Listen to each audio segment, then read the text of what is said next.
os últimos 10 anos eu estou usando o banquinho. E aí, quando eu usei a primeira vez, o irmão, no final do culto, perguntou: isso é alguma coisa teológica ou é charme? Eu disse: não, é artrite mesmo. Aí ele disse: não, mas você não pode estar doente, você está dando um péssimo exemplo para a igreja. Eu digo: de quê, meu irmão? Ele disse: o senhor tem que decretar a sua cura. Eu digo: olha, a chance que eu tinha de decretar foi antes de casar com Dona Simone. Não decretei, agora fica mais difícil. E confesso que eu não me incomodo muito com esse problema da artrite, não, porque tem outras coisas melhores para pedir a Deus. Um dia, Jesus perguntou a Bartimeu: que queres que eu te faça? Parecia uma pergunta sem sentido, afinal de contas o homem era cego. Que queres que eu te faça? Mas a pergunta tem todo sentido, porque às vezes o cara é cego, mas o que ele está querendo é uma caminhonete Hilux ou um apartamento de cobertura e não vê. Eu não me preocupo muito com os pés, não. Eu disse a ele: eu tenho tanta coisa mais e melhor para pedir a Deus. Eu tenho uma esposa, eu tenho 4 filhos, 4 noras, 8 netos, e tem essa igreja aqui, inclusive você, para eu pedir a Deus por você. E aí, os pés, meu amigo, está tudo bom demais. Amém. Queridos, eu quero lhe parabenizar, Jonas, por ser instrumento de Deus para trazer pessoas à igreja. Há pessoas que usam a sua influência para juntar os outros, num barzinho, num churrasco. Não tem problema nenhum, mas também não tem virtude nenhuma. Trazer pessoas à presença de Deus, colocá-los diante de Deus e deixar por conta de Deus. Foi o que aqueles 4 homens fizeram com um paralítico na cidade de Cafarnaum. Levaram o homem e colocaram diante de Jesus Cristo. E foi uma trabalheira, porque a casa estava lotada e eles tiveram que abrir um buraco no teto e descer o homem em cordas, com cama e tudo. Você consegue imaginar a cena? As casas lá eram pequenas, o teto era feito de alvenaria, às vezes era apenas talos de madeira, e de qualquer forma deve ter sido uma trabalheira. Jesus pregando embaixo, cheio de gente, e aqueles homens quebrando o telhado, para descer um cara com cama e tudo. E Jesus disse ao homem: levanta, toma tua cama, vai embora. Vendo a fé deles. Fé, queridos, que leva a uma atitude, a uma determinação. Eu tenho certeza que Jonas não trouxe vocês por minha causa. Seria desperdiçar um convite. Trouxe vocês para estarem na presença de Deus. Amém. Trouxe vocês para submeter vocês à palavra de Deus. E tudo que tiver de acontecer terá que ser por causa desta palavra e terá que ser por causa desse Deus. Senhor Deus, estamos aqui também por este propósito.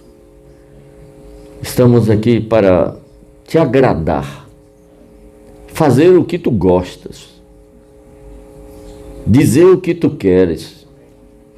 E por isso precisamos que o teu Espírito Santo nos acuda, nos ajude, nos dirija, nos use para a glória do teu nome, que já é de si mesmo glorioso.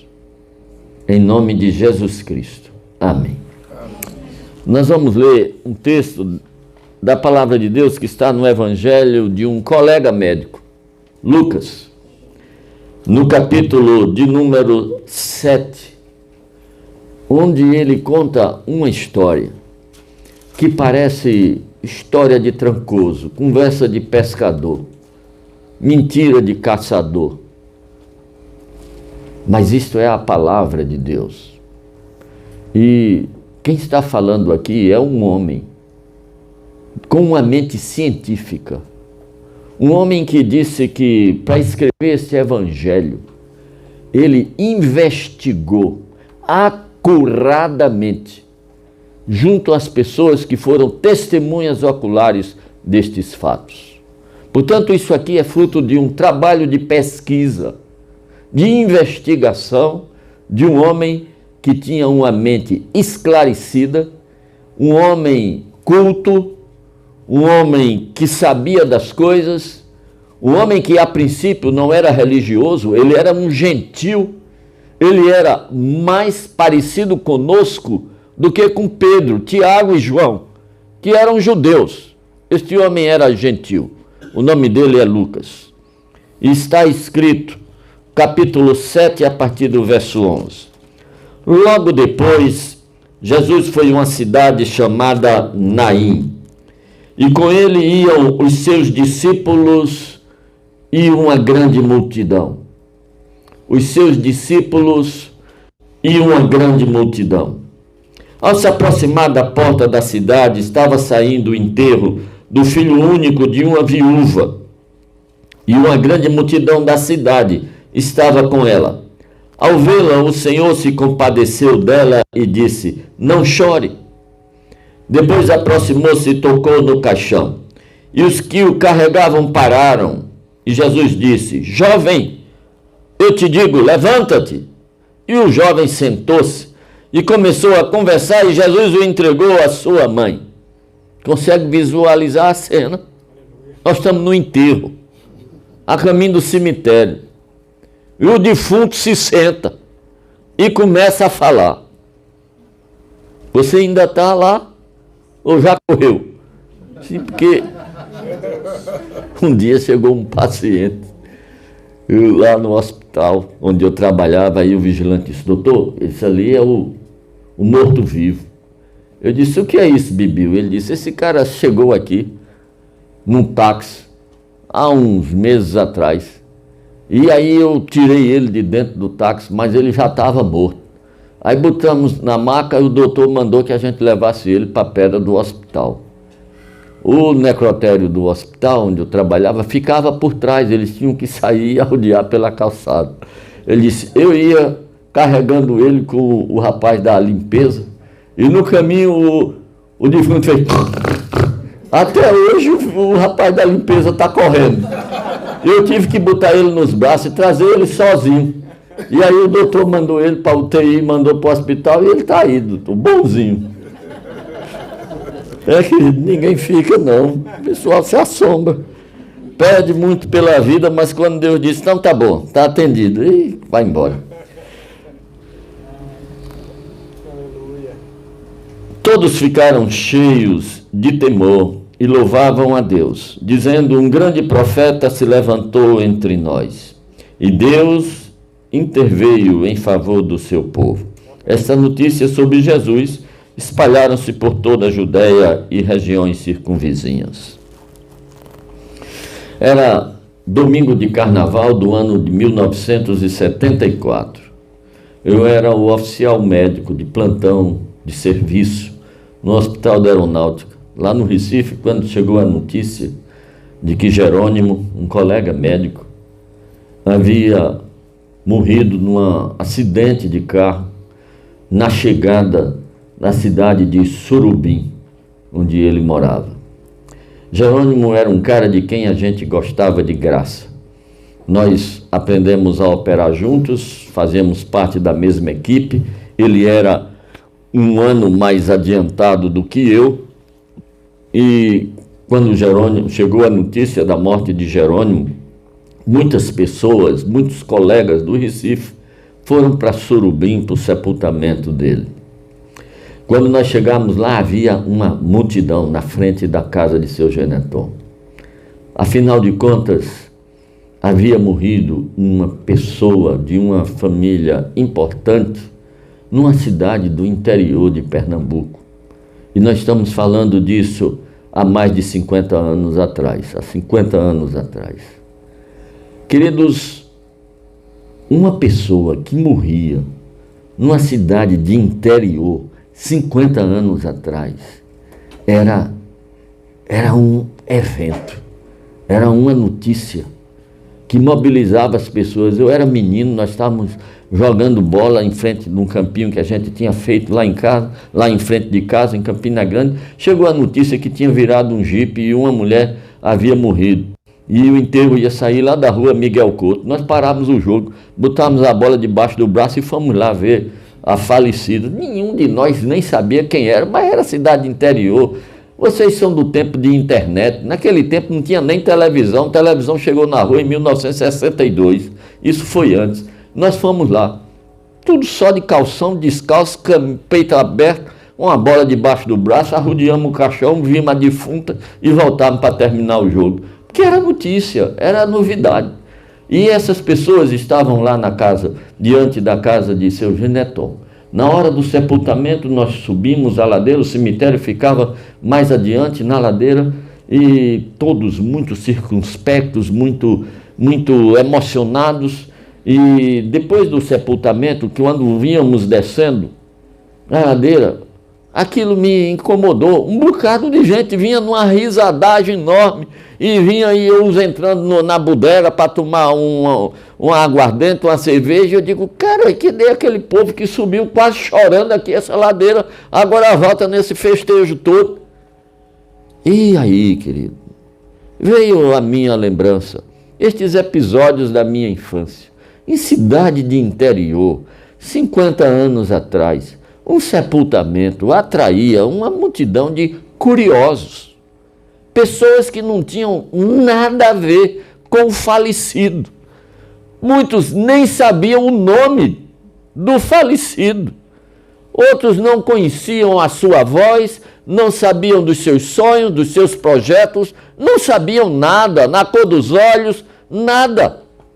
Estavam ali unicamente atraídos pela novidade, pelo inusitado. E era isso que estava acontecendo lá na cidade de Naim. Quando o texto diz que saía uma multidão, não era nem tanto uma multidão pela quantidade de pessoas, até porque Naim era uma cidade muito pequena. Mas era uma multidão no sentido de que eram pessoas que não eram parentes dele. Vai saindo a mãe, não há referência a nenhum outro parente, o menino era filho único, não havia irmãos. A mulher era viúva, o menino era órfão, não havia pai.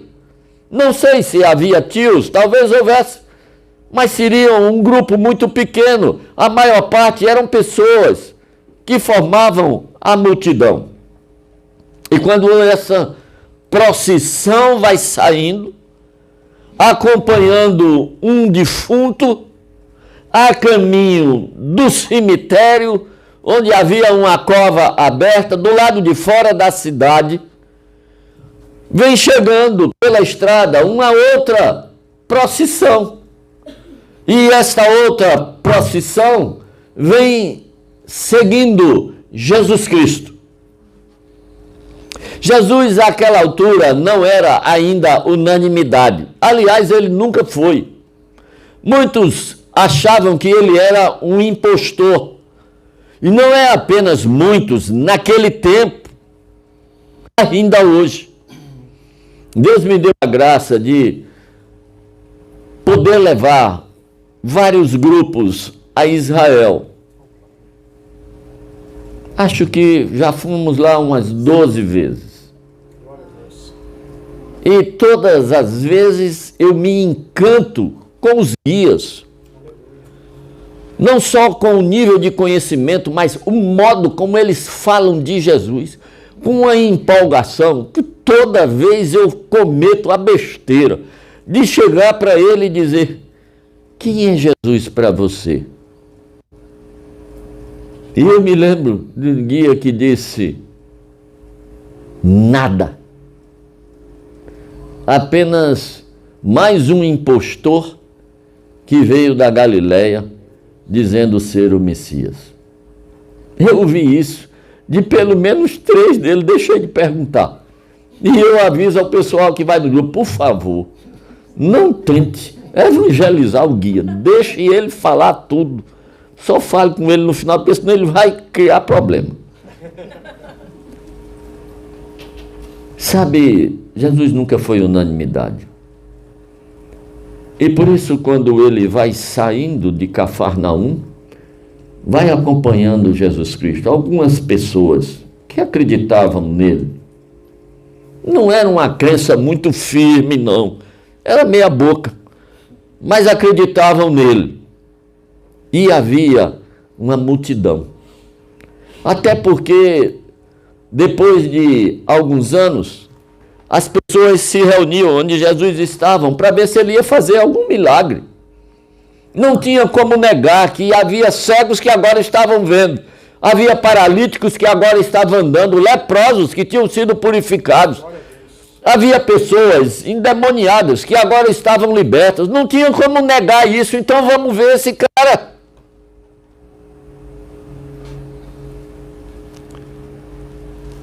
Mas poucos sabiam de Jesus Cristo, ou quase nada. E aquela procissão bateu de cara com a outra procissão. A procissão que seguia a vida bateu de cara com a procissão que seguia a morte. A procissão que Jesus convidara para ir com ele para o céu bate de cara com a procissão que está indo para o cemitério. Sabe, nesta cena, estamos todos nós. Ou estamos na procissão que segue Jesus Cristo, ou não faz a menor diferença qual é a procissão que nós estamos seguindo. Porque se não segue a Jesus Cristo, não faz diferença se está seguindo um menino morto, ou um querubim, ou um pastor, ou um padre. Se não segue Jesus Cristo, não está indo para a casa do Pai. Jesus disse: eu sou o caminho, a verdade e a vida. Ninguém vem ao Pai a não ser por mim. Portanto, queridos, temos que ter certeza de em que procissão nós estamos. Precisamos ter certeza de quem vai lá na frente. Porque às vezes a gente nem sabe quem vai lá na frente.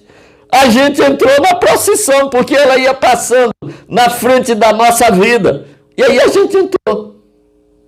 Eu lembro, há 30 anos atrás, a cidade de São Gonçalo do Amarante, lá no interior do Nordeste, estava recebendo a imagem do santo padroeiro que fora enviada pela Santa Sé em Roma.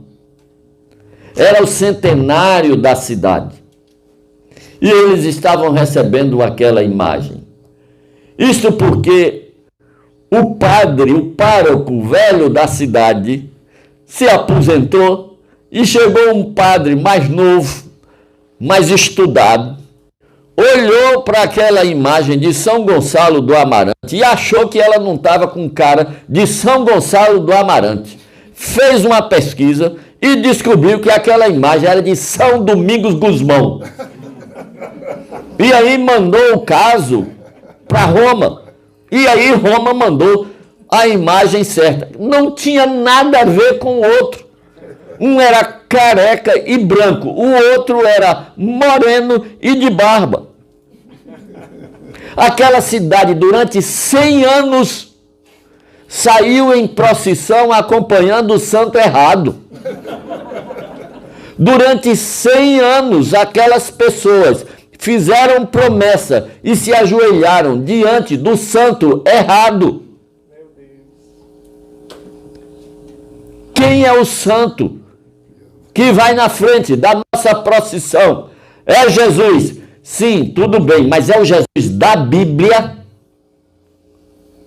Sim, queridos, porque há outras pessoas com o nome de Jesus. É o Jesus da Bíblia. É o Jesus que disse: eu sou o caminho, a verdade e a vida. Ninguém vem ao Pai a não ser por mim.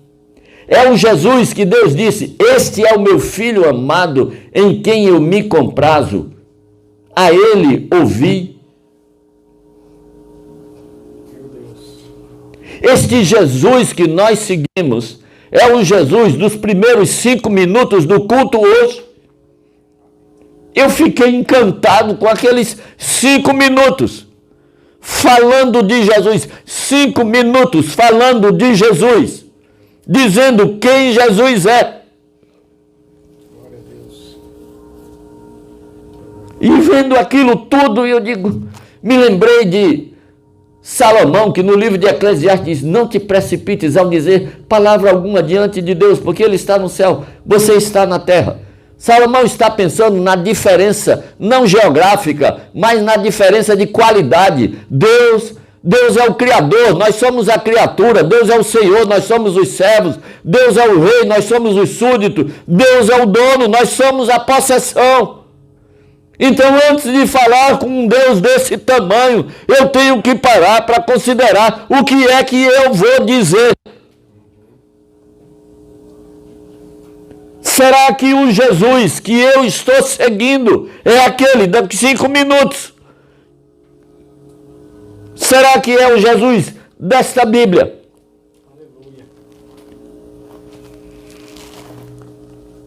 Queridos, o quanto nós sabemos deste Jesus? Este Jesus contou pelo menos 30 parábolas. Quantas delas nós sabemos?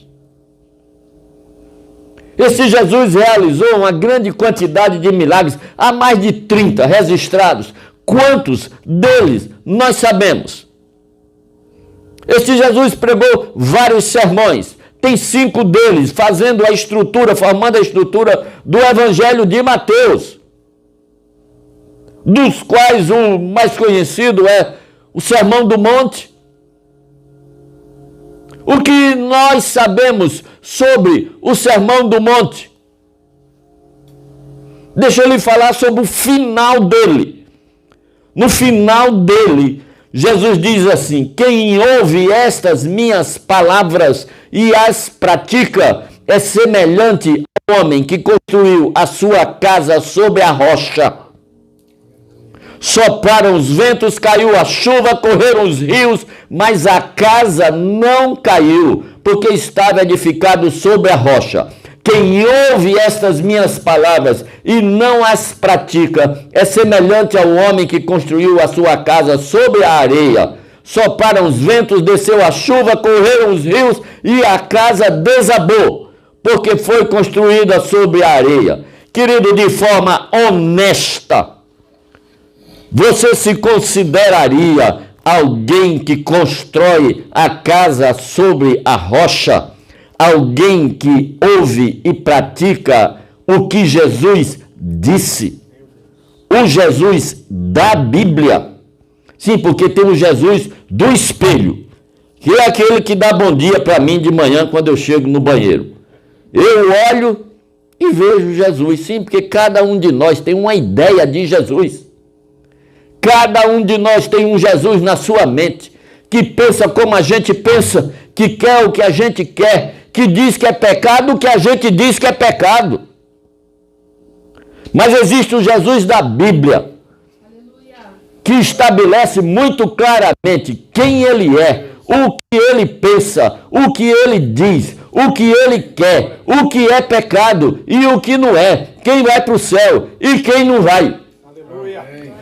Padre Antônio Vieira, num dos seus sermões, ele fala sobre aquele episódio que Jesus descreve, que diz que na ressurreição, muitos dirão a ele: Senhor, em teu nome profetizamos, em teu nome curamos, em teu nome realizamos prodígios e sinais. Jesus vai dizer a eles: eu nem conheço vocês. Queridos, o ímpio não vai se surpreender no dia do juízo. O ímpio está apostando na possibilidade de que tudo isso aqui é mentira, de que não existe juízo e de que não existe vida eterna e de que não vai estar diante de Jesus. Ele aposta em que nada disso existe. Porque ele sabe que se isso existir, ele está condenado. De modo que o ímpio não se decepcionará no juízo. A decepção é de pessoas que pensam que são salvas. Padre Antônio Vieira fala de pessoas mal ressuscitadas. Ele diz, existem pessoas bem nascidas e existem pessoas mal nascidas. Existem pessoas bem ressuscitadas e outras mal ressuscitadas. Ele diz, pelo nascimento, no máximo, nós podemos ser filhos de um rei. Mas pela ressurreição, todos nós podemos ser filhos de Deus. E isso não será decidido lá.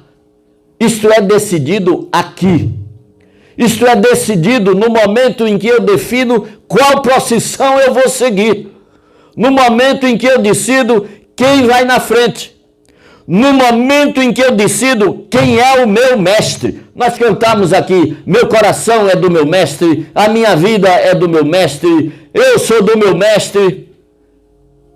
É mesmo. Meu coração é do meu mestre e meu bolso não. Meu Deus. Meu coração é do meu mestre, minha vida é do meu mestre e meu tempo não. Querido, honestamente, quantas horas do dia eu dedico ao meu mestre? Eu dedico a saber dele. Senhor, eu queria saber o que é que o senhor pensa a respeito desse assunto, ou desse, ou desse, ou desse. Nós estamos no final de março, na metade do mês de março. Já se passaram pelo menos 70 dias deste ano. Nestes 70 dias deste ano, o que eu sei a mais do meu mestre? Nestes 70 dias, o que eu aprendi a mais do que ele disse, do que ele pensa e do que ele quer? Porque se eu não sei o que ele disse, o que ele pensa e o que ele quer, a minha religião é uma adivinhação teológica. E há uma grande probabilidade de eu estar seguindo São Domingos Gusmão, pensando que é São Gonçalo do Amarante. Eu espero, queridos, que ao sair desta porta, e vou citar mais uma vez Padre Antônio Vieira, ele disse, eu espero que vocês se sintam extremamente mal, incomodados, para responder esta pergunta. Em que procissão você está? E depois, quem é você na procissão? Discípulo ou multidão? Jesus disse, verdadeiramente sereis meus discípulos, se fizerdes o que eu vos mando. Verdadeiramente sereis meus discípulos, se eu for prioridade na vida de vocês. Verdadeiramente sereis meus discípulos, se vocês souberem quem eu sou. E por causa disso, a vida de vocês se pareça com a minha. Aleluia. Procissão certa, na perspectiva certa. A procissão da vida, na perspectiva de discípulo. Que Deus te abençoe. Amém.